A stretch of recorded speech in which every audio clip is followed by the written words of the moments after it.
দুষ্টু বাঘ, এই তীরটা একেবারে তোর বুকে গিয়ে গিঁথবে। আমার হাতেই আজ তোর মরণ হবে। দোহাই লাগে শিকারি ভাই, আমায় মেরো না। আমার ছোট ছোট 4টা ছানা আছে।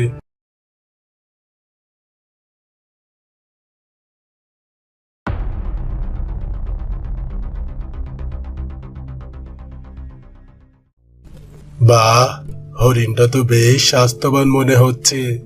আজকে খুব ভালো ভোজন হবে।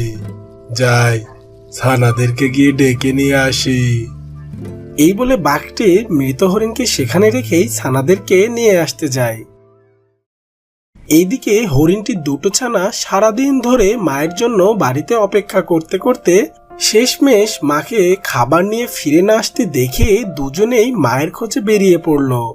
কিছু দূর গিয়েই তারা দেখতে পায় ঝোপের কাছে একটা হরিণ মরে পড়ে আছে।